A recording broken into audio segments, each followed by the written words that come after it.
प्रिय श्रोताओं, मैं पिछले काफी दिनों से देख रहा हूँ कि कुछ अज्ञानी प्रवृत्ति के लोग अपने आप को अवतार या फिर महाअवतार बता रहे हैं। प्रिय श्रोताओं, ऐसे गधे टाइप लोगों को तो ये रहस्य भी मालूम नहीं है कि ये सभी लोग भगवान परम शिव जी की एक कुटिल योजना में फंस चुके हैं और उसी योजना के तहत परम शिव जी ऐसे कुछ मूर्ख लोगों के शरीरों का इस्तेमाल कर रहा है। प्रिय श्रोताओं, ऐसे लोगों के साथ उस गधे के साथ हुई घटना पूरी तरह से फिट बैठती है, जो काफी वर्षों पहले हरियाणा प्रांत के करनाल जिले में एक गधे के साथ हुई थी। तो प्रिय श्रोताओं, हुआ यूं था कि काफी वर्षों पहले हरियाणा प्रांत के करनाल जिले में घोड़ों के खुरों में कंधाड़ लगाई जा रही थी। घोड़ों के खुरों में कंधाड़ इसीलिए लगाई जाती है ताकि उनके खुरों को अतिरिक्त सुरक्षा प्रदान की जा सके। प्रिय श्रोताओं, कारीगर के द्वारा जब घोड़ों के खुरों में कंधाड़ चढ़ाई जा रही थी तो उनकी कुछ ही दूरी पर खड़ा एक गधा भी ये सब नजारा देख रहा था। प्रिय श्रोताओं, ये सब नजारा देखकर उस गधे का भी मन हुआ कि वो भी अपने खुरों में कंधाड़ चढ़वाएगा। बस प्रिय श्रोताओं, गधा तुरंत ही उस कारीगर के पास गया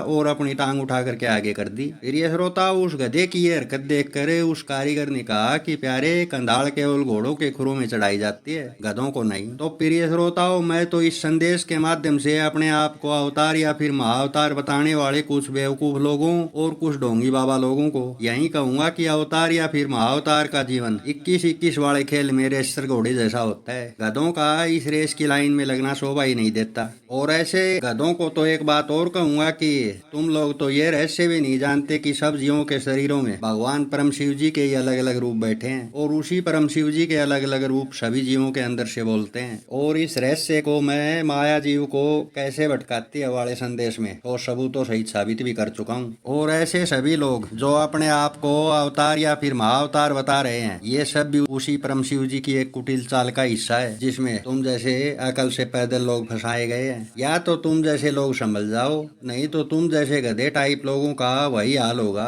जो राजा नल की शादी में नारद मुनि का हुआ था। प्रिय श्रोताओं, संदेश में बताई गई बातों को विस्तार से जानने के लिए आप लोग मेरे महाअवतार होने के सीक्रेट वाला संदेश पूरा सुनिए। बहुत कुछ ऐसा जानने को मिलेगा जिसकी कभी सपने में भी कल्पना नहीं की होगी।